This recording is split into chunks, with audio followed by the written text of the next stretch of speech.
我为你用了半年的积蓄，漂洋过海的来看你。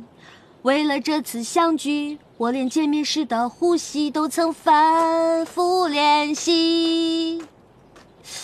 你来干嘛来了？我是不想来的，可是昨天黄祖母问我和绿篱的感情怎么样了，我却答不上话来。他就让我每隔3天来一次，和绿篱培养一下感情，所以我就来了。哎呀，就算你不来，我也正要去找你呢。趁着绿篱出去了，我有件事情要跟你交代一下。又有事情交代我？这个第一呢，绿篱可是我的一块心头肉，把她许配给你，我是100万个不愿意。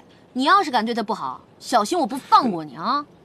这第二，你要是再跟那个江一月还有什么发展的话，娘娘，我对着那个榴莲发誓，我对江映月已经没有了半点私情。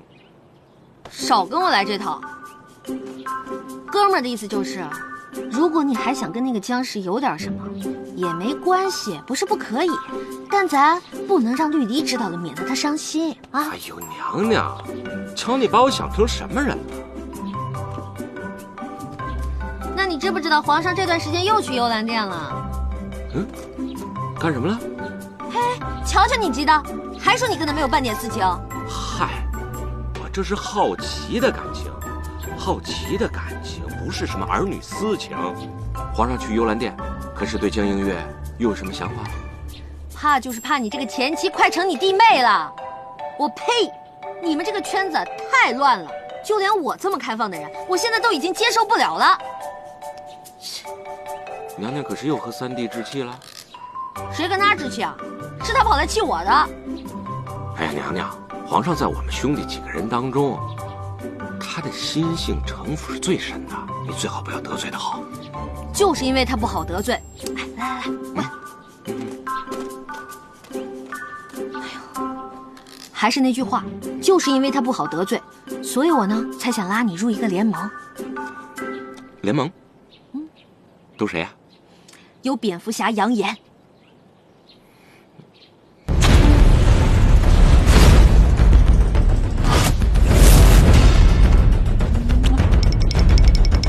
还有美队九王。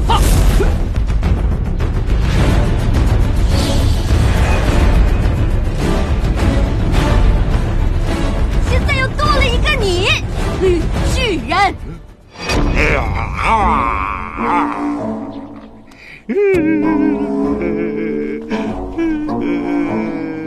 感觉不是什么好事儿。能不能加入？给个痛快话。要加入也没问题，因为现在宫里的大帮小派都不带着我玩，你让我加入也是看得起我。只是，你还有什么好指示的？只是从晚江那事件回来以后，皇上做的种种事情，足以见他的为人和心性之深。所以，娘娘，咱们也不是外人了。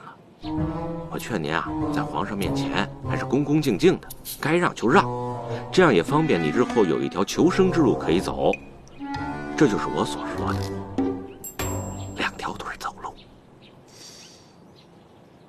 你说的我有一点明白了，不过现在要紧的是，我得把联盟的人加在一起，咱们见一面。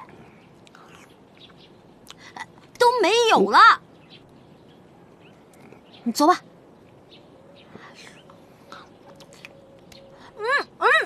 绿巨人，哎。